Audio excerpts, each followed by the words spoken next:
Every once in a while, things just come together perfectly. So when I had the opportunity to join my wife and son for a motorcycle trip through Alaska and up to Tuktoyaktuk in the Arctic Ocean, I didn't hesitate. Stick around, share the adventure with us.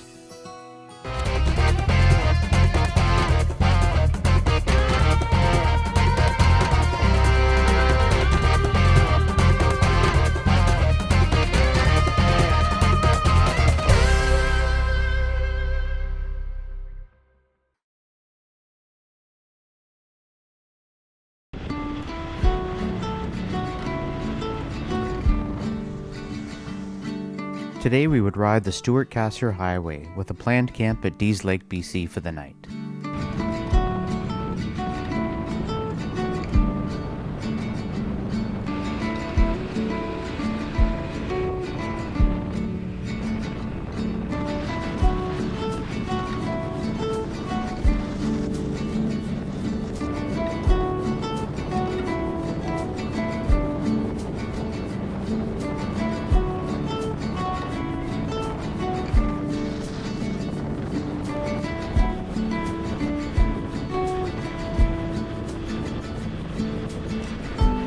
When heading north, you have two options, the Alcan or Alaska Highway, or the Cassiar. We're happy that even though there were a large number of forest fires this year, we were able to ride both routes. There was some beautiful scenery along the Cassiar and also some evidence of recent fires. The weather was perfect with blue skies and warm temperatures.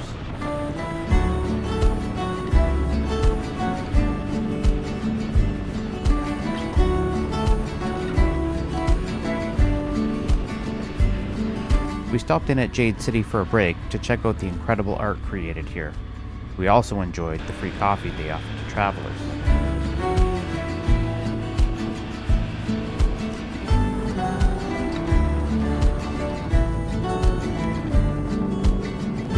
We finally made it to Teslin Lake where we camped for the night.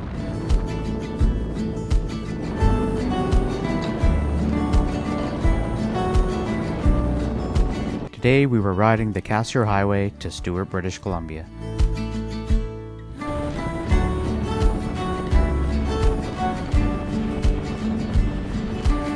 It was a great ride through some beautiful scenery once again.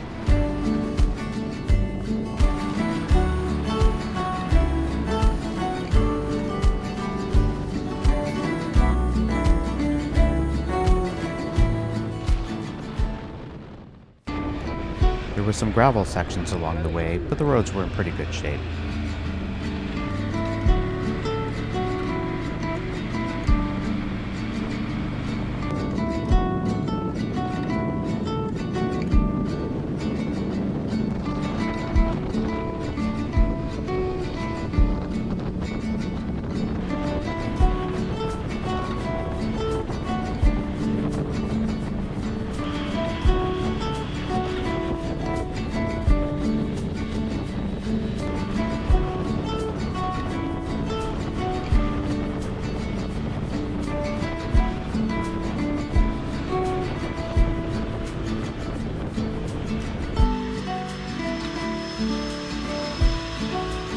We enjoyed a nice break at a roadside stop/runway, watching a plane land while we relaxed and cleaned our visors of the giant bug splatter.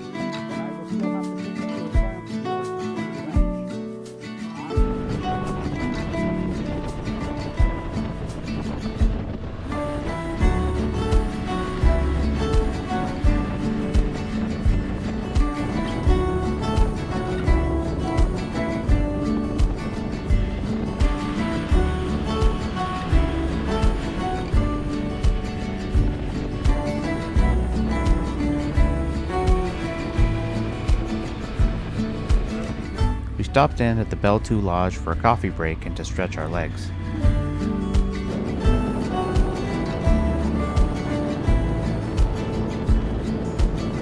As we got closer to Stewart, it began to rain, and the scenery became even more amazing. With glaciers and waterfalls and fast-moving rivers, we were very much enjoying the ride, even in the rain.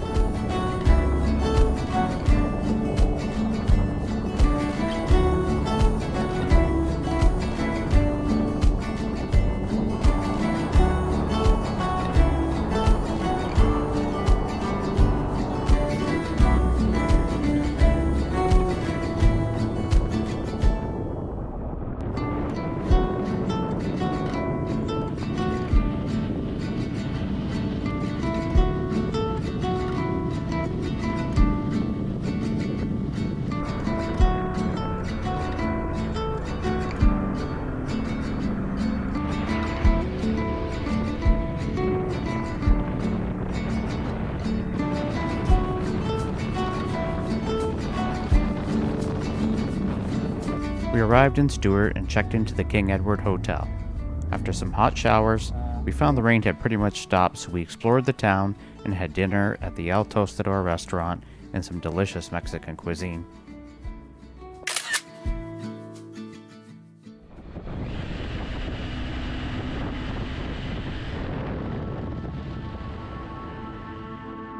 Today we would dip across the border to Hyder, Alaska to visit the Salmon Glacier before making our way to Smithers, BC for the night. There is no US Customs at this location, so we rode right into Hyder. As we passed through town, I had a black bear cross the road in front of me.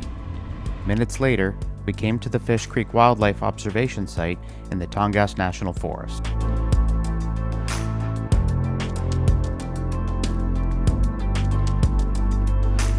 This viewing area is inside a gated boardwalk area, and walking outside the protected area is not recommended due to the high number of bears in the area. After parking the bikes and stashing our food in the park office, we walked the boardwalk and were immediately treated to a hungry bear fishing for salmon. It was amazing to be so close to such an incredible animal.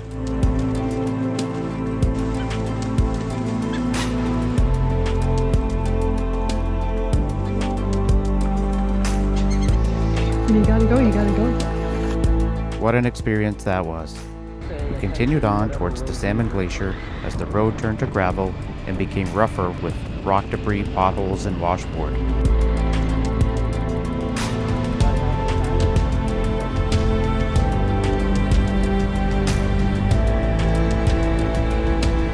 The ride was worthwhile as the views were incredible. We stopped at the viewing area for some photos with the Salmon Glacier.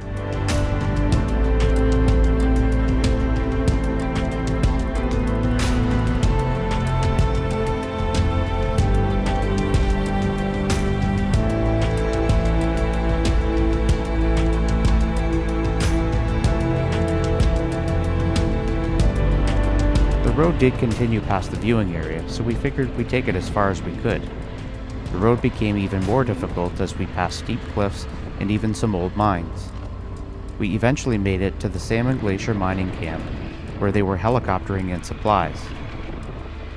Leslie had a minor tip over due to the rough, rocky turnaround, but we were quickly back on the narrow road towards Stewart.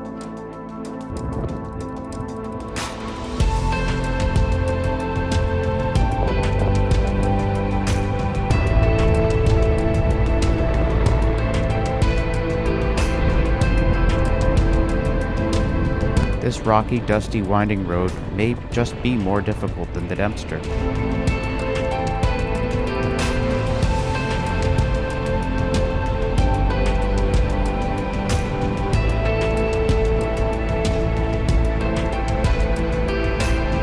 Eventually we made it back to Stewart and a cold beer and nice lunch.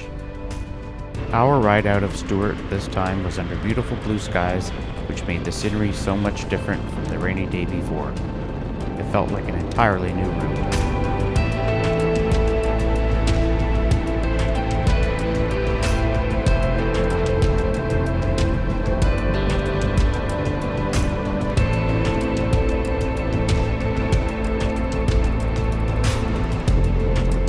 We made it to Smithers and a motel for the night.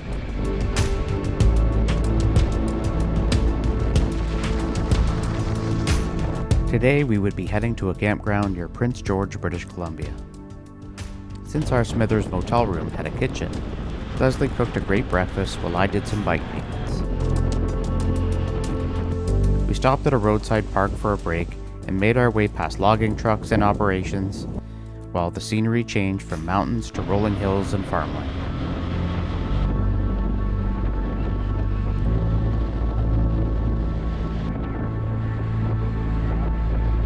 We stopped in the Vanderhoof Cultural Centre and walked through a museum of the Royal Bank of Canada from the early 1900s and a beautiful 12-meter wooden carving in the Cultural Centre.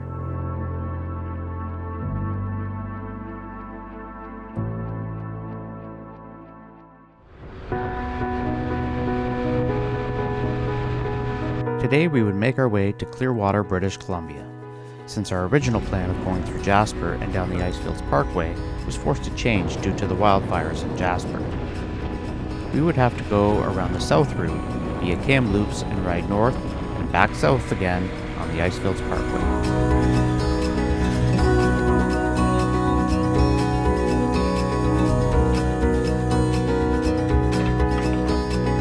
I was feeling a bit sore after a tip over the night before parking my bike at camp and injuring my right shoulder, but it was manageable.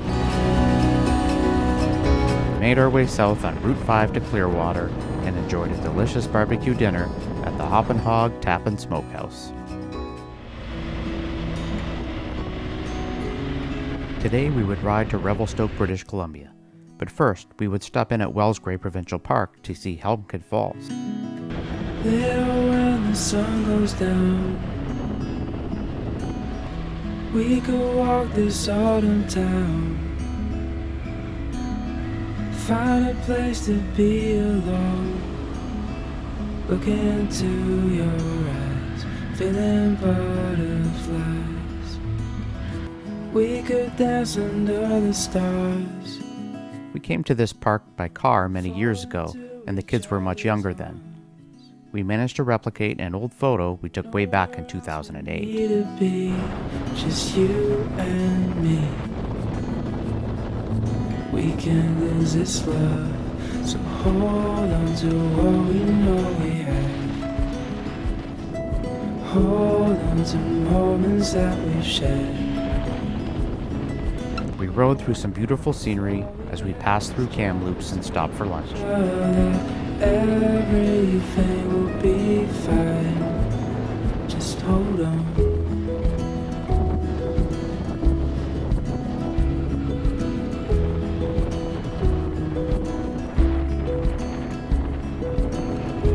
Then the night turned into day. The ride through the Shuswap and Salmon Arm became more and more beautiful as we made our way to Revelstoke and our hotel for the night. Memories for our house to hold, we'll carry too.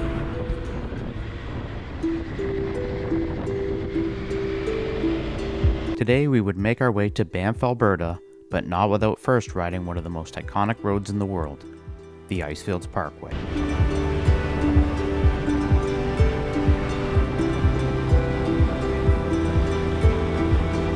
The ride through the Rockies was as always fantastic, but there was a bit more traffic on Highway 1 than we've been used to in the north.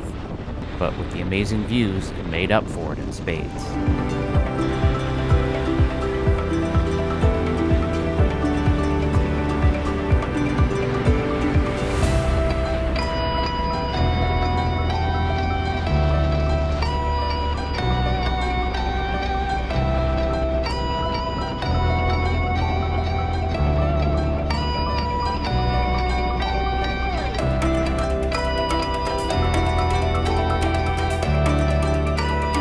After a quick stop in Lake Louise for some fuel, we turned off the highway and paid our entrance fee, and were thrilled to begin this epic ride. Oh yeah. Thank you.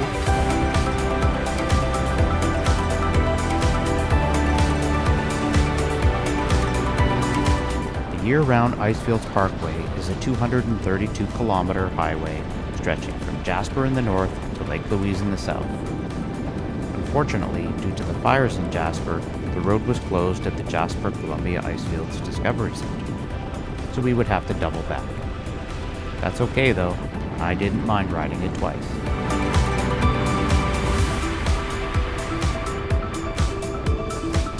The Discovery Center was extremely busy, so many tourists. Like I said, we're not used to this. It was so quiet and peaceful in the north. We opted not to do the touristy stuff like walk on the glacier, do the skywalk, and things like that.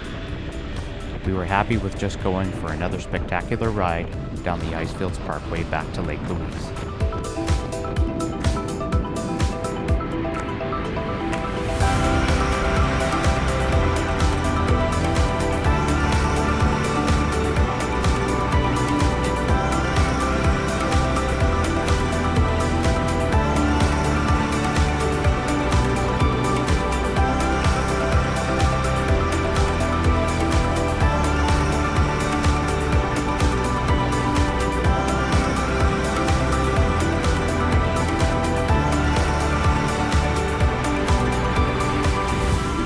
checked the Icefields Parkway off of our bucket list and made our way into Banff just as a bad-looking storm began approaching. We checked into our hotel for the night and made our way on foot to the old spaghetti factory for dinner. Today we had a short ride to stay with a friend of ours in Calgary, so we took the opportunity to sleep in a bit and walk around Banff exploring the town and trails.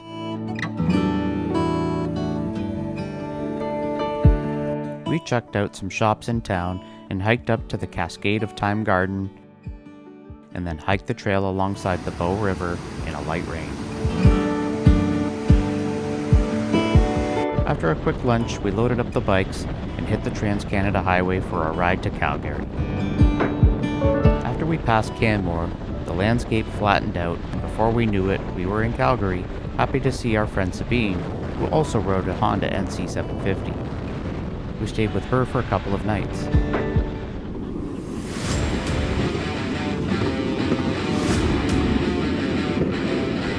We were excited to try the downhill karting, which is a gravity ride on a 1.8 kilometer track. It was a lot of fun.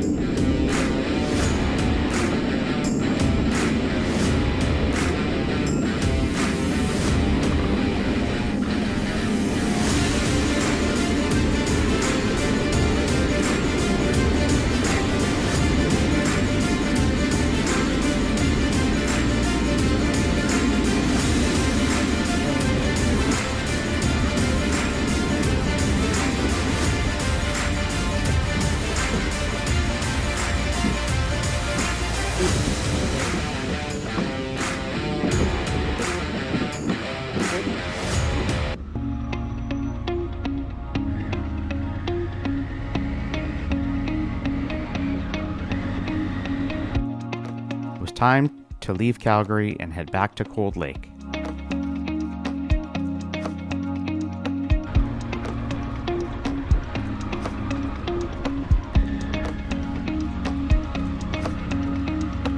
After a nice farewell breakfast, we hit the highways.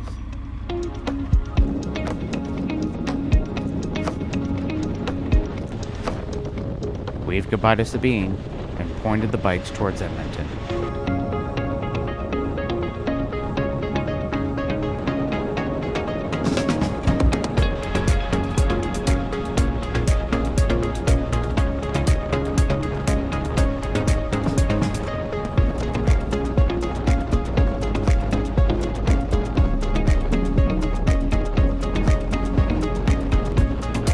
After a quick A&W lunch just past Edmonton, we made our way through the countryside back to my cousin Syl's place in Cold Lake.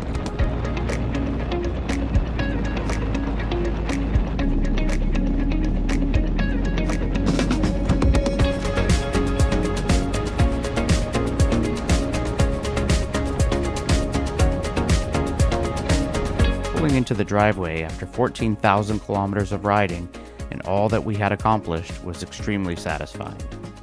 We were pretty exhausted, but loved every minute.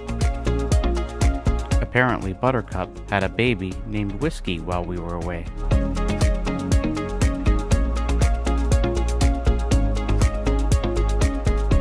After a rest day on the farm, we loaded the bikes up into the trailer and headed home.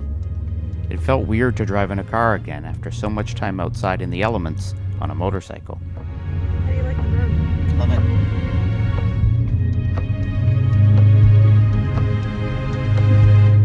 On the way home, I had time to reflect about what we had accomplished together as a family. We finally arrived at home and began the painstaking work of cleaning the Dempster off of our bikes. Smile, Mike. This stuff gets absolutely everywhere.